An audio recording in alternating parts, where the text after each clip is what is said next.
Bismillahirrahmanirrahim. Assalamualaikum warahmatullahi wabarakatuh. Alhamdulillahirabbil alamin wassalatu wassalamu ala asyrafil anbiya'i wal mursalin wa ala alihi washabihi ajmain. Rabbi shrah li sadri wa yassir li amri wahlul 'uqdatam min lisani yafqahu qawli. Untuk subjek sejarah sains dan teknologi dalam tamadun Islam hari ini, kami dari kumpulan 14 yang terdiri daripada 5 orang ahli, iaitu saya Muhammad Fadil Nazmi, Muhammad Syukri, kemudian Hasib Azzuddin, Syafiq Najib, Muhammad Rahmat dan Nur Ali Hanan telah diberikan tugasan orang kata untuk memberi pencerahan dan menerangkan tentang satu tokoh yang diberi nama Ar-Razi. Mari sama-sama kita selami dan mempelajari latar belakang Ar-Razi ni. Ar-Razi ni merupakan tokoh yang kita kata pakar dalam ahli kimia dan perubatan yang terkenal pada zaman Islam, zaman kegemilangan Islam. Nama penuh beliau ialah Abu Bakar Muhammad bin Zakaria Ar-Razi. Gelaran kepada beliau ialah Ar-Razi sebab beliau dilahirkan di Ray, Parsi. Ar-Razi itu sendiri dalam bahasa Parsi ia bermaksud berasal dari Ray. Gitulah. Dan gelaran barat yang telah diberikan kepada beliau ialah Rhesus. Bila kita nak search beliau dalam bahasa Inggeris, contoh nak tahu orang nak tahu rujukan, kalau dia tulis Rhesus, itu maknanya merujuk pada Ar-Razi lah. Tarikh lahir beliau pada 854 Masihi dan ada yang berpendapat macam biasalah banyak percanggahan. Ada yang berpendapat beliau dilahirkan pada 865 Masihi. Biasalah. Dan tempat lahir beliau di Parsi. Dan sekarang Parsi itu dikenali sebagai Iran. Dan tarikh wafat beliau pada 965 Masihi di tempat kelahirannya, iaitu di Parsi, Ray. Mari sama-sama kita sambung kepada latar pendidikan ataupun kita panggil latar hidup beliau lah. Firstly, beliau ni berminat dan menceburi dalam bidang muzik dan kesenian. Dia nak kata tak minat beliau ni, beliau sampai mampu untuk menghasilkan ensiklopedia yang berkaitan dengan muzik sebelum berumur 30 tahun.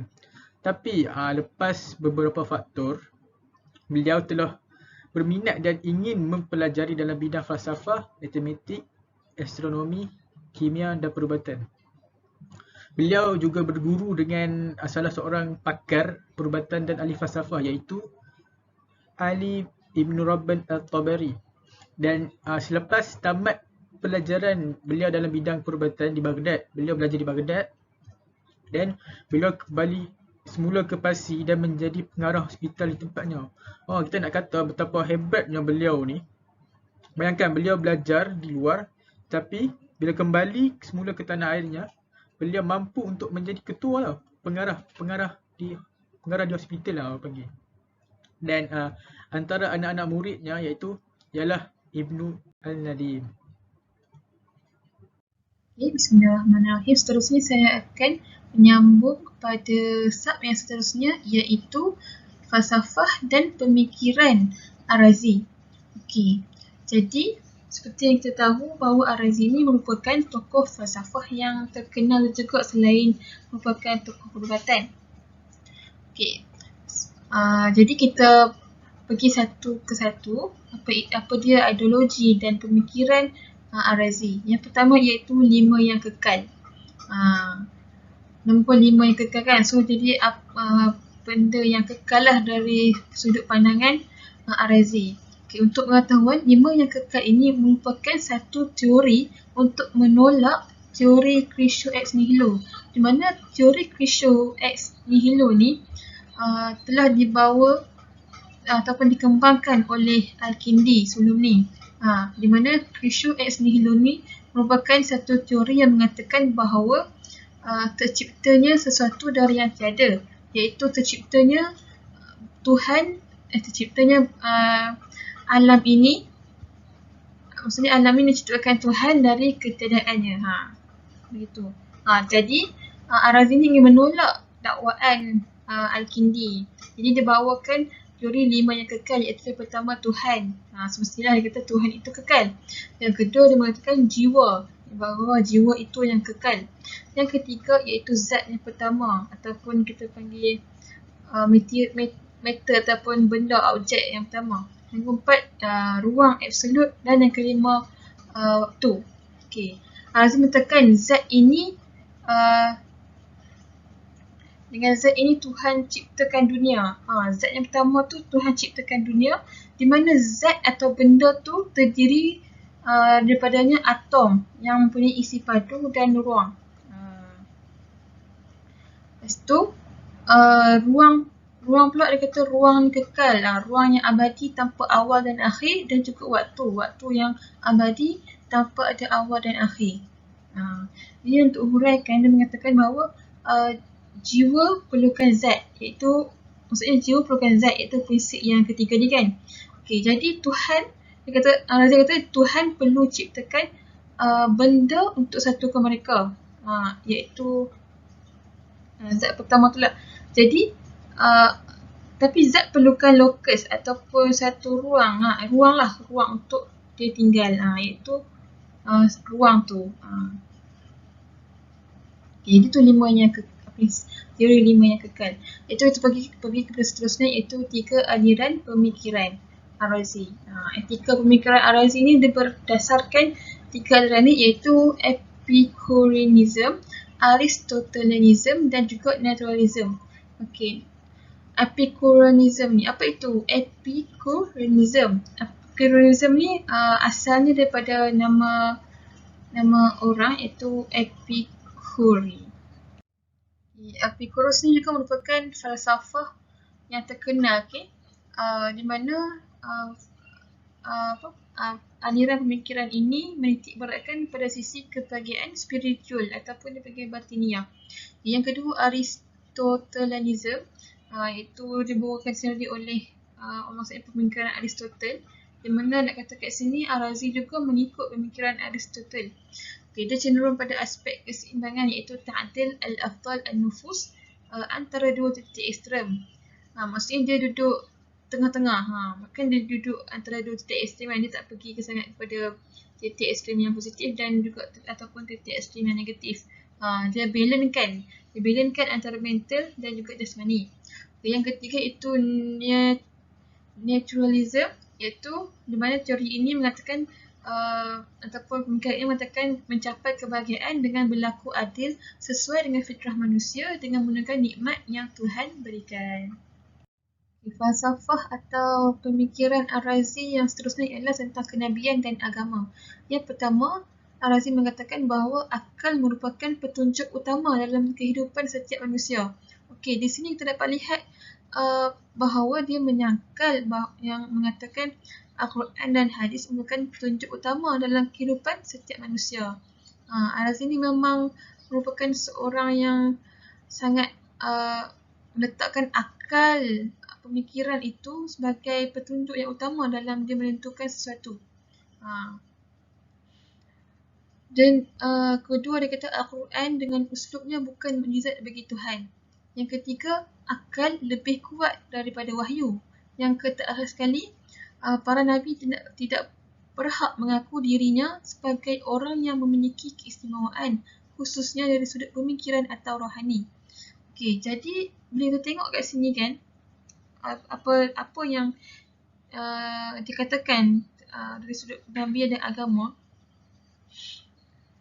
tentang akal yang pertama sekali, dia kata akal merupakan petunjuk utama. Dia kata apa? Sebab Allah ciptakan akal kan, jadi kita kena manfaatkanlah akal yang digunakan oleh Allah itu. Jadi akal tu sangat berkuasa dari sudut pandang Ar-Razi.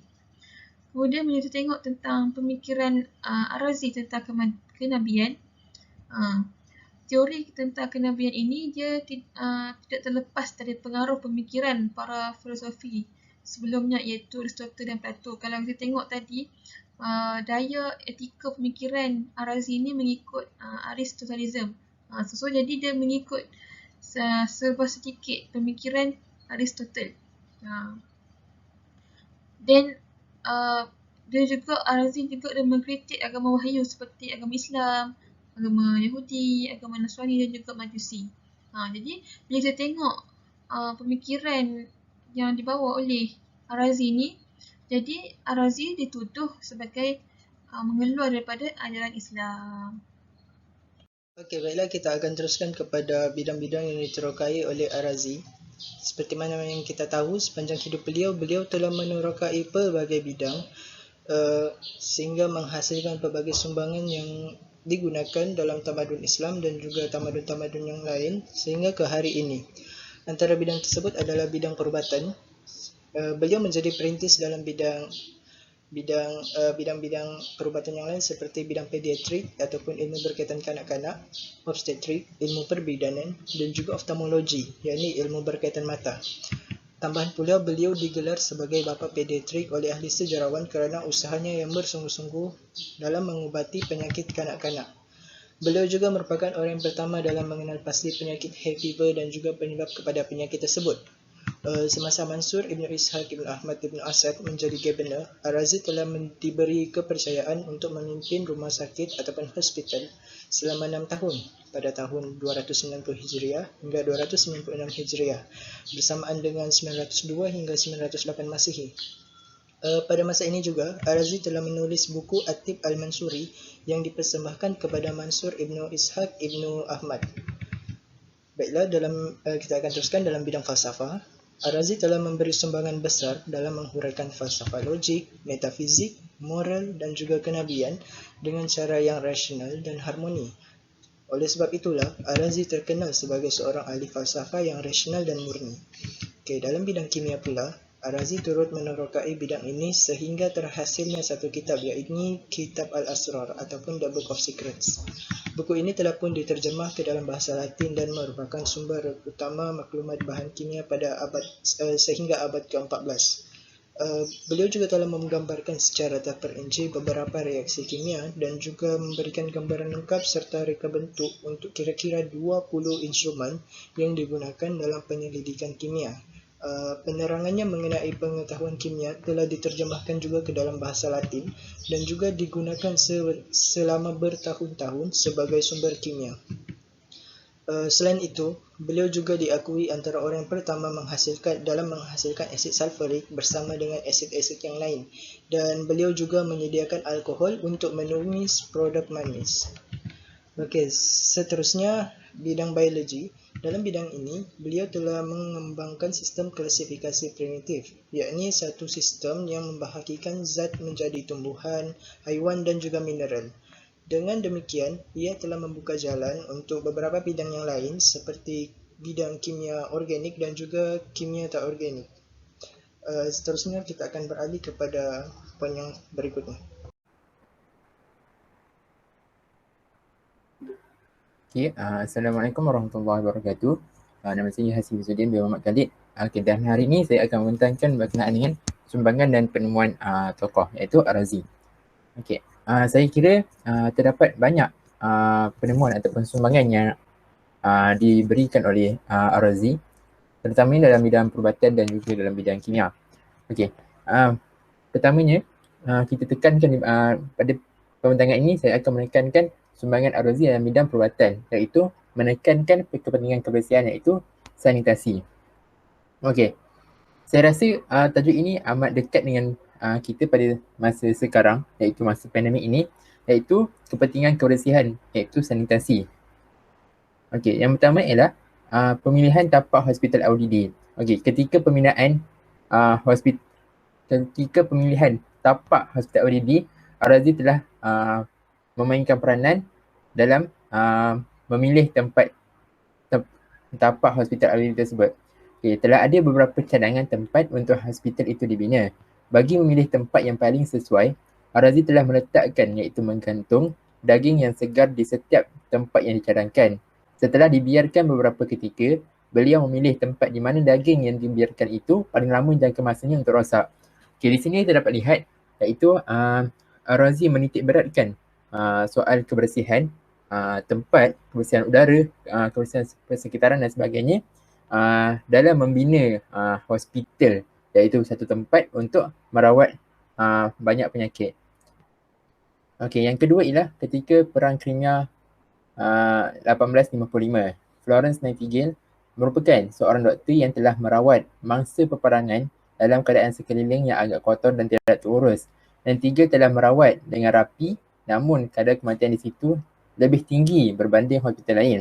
Selepas diselidik dengan teliti, kadar kematian yang tinggi itu adalah kesan daripada kebersihan sekeliling, iaitu sanitasi yang kurang baik. Penemuan atau Adi Ar-Razi yang menekankan faktor kebersihan dalam merawat pesakit sangat memberi kesan dalam bidang perubatan. Okey, di sini kita dapat lihat iaitu konsep kebersihan udara dan tempat disedari oleh pakar perubatan Islam sendiri pada masa itu, iaitu Ar-Razi, Ar-Razi yang menemukan kepentingan kebersihan iaitu sanitasi ini. Okey, malah faktor kebersihan ini juga merupakan salah satu faktor penting dalam kesihatan diri dan juga persekitaran. Okay, jika kita tidak menjaga kebersihan, banyaklah faktor luar yang akan menjejaskan kesihatan kita, dan kita akan mudah dijangkiti penyakit dan badan kita tidak akan terurus. Okey, dalam bidang perubatan juga, Ar-Razi juga merupakan orang pertama yang membuat jahitan pada perut dengan menggunakan benang yang diperbuat daripada serat. Okey, itu antara sumbangan Ar-Razi dalam bidang perubatan.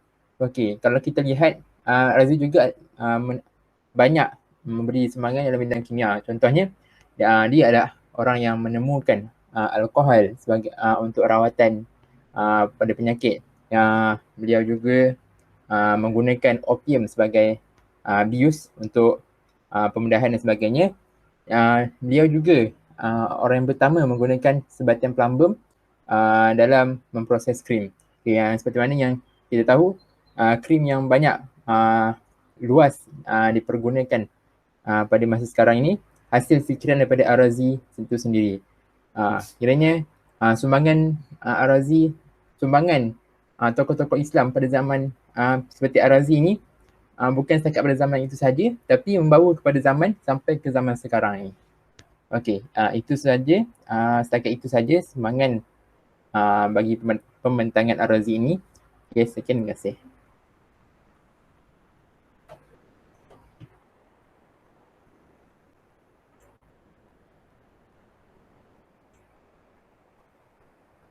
InsyaAllah kita masuk pula kepada guru Ar-Razi dan penentangnya. Selain daripada Ali Ibn Rabbal At-Tabari yang mengajar Ar-Razi perubatan, Ibnu Al-Nadim mengatakan bahawa pencetus Ar-Razi mempelajari falsafah melalui Al-Balkhi, iaitu seorang yang telah jauh mengembara dan mengetahui banyak perkara mengenai falsafah dan sains kuno. Sesetengah turut mendakwa bahawa Ar-Razi menghubungkan sebahagian buku Al-Balkhi yang berkenaan dengan falsafah kepada dirinya sendiri. Tetapi tidak banyak yang diketahui mengenai Al-Balkhi maupun nama penuhnya. Kemudian kita masuk pula kepada penentang Ar-Razi. Yang pertama iaitu Abu Al-Qasim Al-Balkhi, iaitu seorang ketua Mu'tazilah di Baghdad dan penulis masa dengan Ar-Razi yang menulis banyak bangkangan terhadap buku Ar-Razi, terutamanya buku Ilm Al-Ilahi. Kiranya yang Abu Al-Qasim ini banyak membangkang karya Ar-Razi. Percanggahannya dengan Ar-Razi menghasilkan dan melibatkan pemikiran dengan konsep masa contohnya. Yang kedua pula ialah Syuhaib Ibn Al-Husain Al-Balkhi, dengan mana Ar-Razi terbabit dengan banyak pertikaian. Satu daripadanya adalah berkenaan dengan konsep nikmat yang dijelaskan di dalam bukunya Tafdil Laddat Al-Nafs, di mana Abu Sulaiman Al-Mantuqi Al-Sijistani mengutipnya dalam karangan Siwan Al-Hikmah. Yang ketiga ialah Abu Hatim Ar-Razi, menjadi penentang Ar-Razi yang paling penting dan merupakan salah seorang pendakwah Ismaili teragung. Dia menerbitkan pertikaian dengan Ar-Razi di dalam bukunya iaitu Alam Al-Nubuwah. Dan disebabkan buku ini, pemikiran Ar-Razi berkenaan dengan Rasul dan agama kekal sehingga kini. Keempat ialah Ibnu At-Tamar. Kemungkinannya nama beliau ialah Abu Bakar Husain At-Tamar menurut Krauss. Merupakan seorang ahli perubatan dan dia turut mempunyai pertikaian dengan Ar-Razi yang dirakamkan oleh Abu Hatim Ar-Razi dalam bukunya yang tadi tu, Alam Al-Nubuwah. Ibnu At-Tamar tidak bersetuju dengan buku Ar-Razi iaitu At-Tib Ar-Ruhani, tetapi Ar-Razi membalasnya. Malah Ar-Razi menulis dua antitesis untuk membalas hujah Ibnu At-Tamar ni. Jawapan pertama berkenaan dengan pertikaian Atamar dengan Misma'i berkenaan dengan jisim, iaitu matter. Yang kedua pula ialah jawapan kedua dengan pendapat Atamar pada atmosfera penduduk dalam bumi, subterranean habitation. Dan yang kelima, yang berikut merupakan penulis yang disebut oleh Ar-Razi dalam penulisannya, iaitu Al-Misma'i, seorang mutakallim yang menentang kebendaan, iaitu materialist, dijawab oleh penulisan Treatise Ar-Razi. Kedua, Jarir, pakar perubatan yang mempunyai teori berkenaan, memakan malam beres kitab selepas minum air temikai. Yang ketiga iaitu Al-Hasan Ibnu Mubarak Al-Ummi, kepada mana Ar-Razi menulis dua Epistles dengan ulasannya. Dan yang terakhir, Al-Kayyal, seorang mutakallim, iaitu Ar-Razi menulis buku berkenaan dengan teori berkenaan imamnya. Dan yang terakhir sekali, beliau bernama Ahmad Ibn Al-Tayyib Al-Sarakhasi, yang merupakan seorang ahli kimia yang lebih tua daripada Ar-Razi. Ar-Razi mempertikaikan pendapatnya mengenai rasa pahit. Tambahan lagi, dia membangkang gurunya Ya'qub Ibn Ishaq Al-Kindi berkenaan dengan penulisannya, dalam mana dia merendah-rendahkan ahli kimia. Itulah. Seterusnya kita pergi kepada karya Imam Ar-Razi. Imam Ar-Razi merupakan seorang yang sangat produktif dalam penulisan. Hal ini terbukti apabila banyak karya beliau ditemui, termasuk karya-karya beliau yang telah hilang. Dikatakan beliau telah menulis tidak kurang daripada 200 buah karangan, termasuk buku, makalah dan surat yang telah dicatatkan oleh pengkaji. Karya-karya beliau meliputi pelbagai bidang, khususnya bidang kimia, falsafah dan perubatan. Oleh kerana beliau menghabiskan kebanyakan masa beliau di Parsi, oleh kerana itu kitab-kitab beliau kebanyakannya ditulis dalam bahasa Farsi. Pertama kita akan melihat karya-karya beliau di dalam bidang kimia. Antaranya kitab Mudkhil Ta'lami Ailalih Ma'adin, kitab Azmayesh Zar Vasim, iaitu terjemahan dalam bahasa Melayu merupakan ujian pada emas, kitab Sir atau kitab berkenaan rahsia, kitab Sir, iaitu kitab rahsia pada rahsia, dan kitab Al-Asrar. Saya akan menghuraikan sedikit lebih berkaitan kitab Al-Asrar. Kitab Al-Asrar ini merupakan sebuah kitab yang sangat popular, terutamanya di benua Eropah. Sehingga kini kitab ini telah diterjemahkan di dalam bahasa Latin, dan kitab ini merupakan sebuah sumber utama maklumat kimia sehingga abad ke-14 Masihi. Kemudian kita melihat kepada kitab yang telah ditulis oleh Imam Ar-Razi dalam bidang falsafah. Sebenarnya beliau menulis banyak kitab di dalam bidang falsafah yang menunjukkan bahawa beliau sangat berminat dalam bidang falsafah. Antara hasil penulisan beliau dalam kitab falsafah adalah At-Tib Ar-Ruhani dan kitab Sirah Al-Falsafiyah. Kitab At-Tib Ar-Ruhani merupakan sebuah kitab yang menceritakan atau tentang pengubatan penyakit jiwa dan pengubatan fizik dalam menyembuhkan tubuh badan. Imam Ar-Razi percaya bahawa penyakit jiwa boleh diubati dengan kaedah beliau sendiri, dan pengubatan fizik dalam menyembuhkan tubuh badan. Kemudian kita pergi kepada kitab dari segi perubatan. Antara hasil-hasil beliau dalam segi perubatan merupakan At-Tib Al-Mansuri, kitab Darpadit Adamaneh Sirrazih, iaitu The Book of Formation of Small Kidney, which is the stone in the kidney and bladder. Kitab ini ditulis dalam bahasa Farsi, dan salah satunya juga ialah kitab Al-Hawi atau Liber Continens.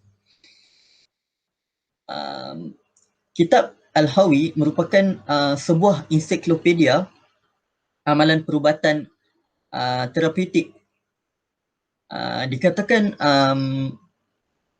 kitab ini sangatlah tebal dan sehingga berjisim 12 kilogram, dan kitab ini menjadi rujukan dunia dalam bidang perubatan, dan orang Eropah sangat berminat dengan kitab ini, sehingga kan kitab ini telah diterbitkan beberapa kali sejak abad 12 Masihi sehingga 17 Masihi.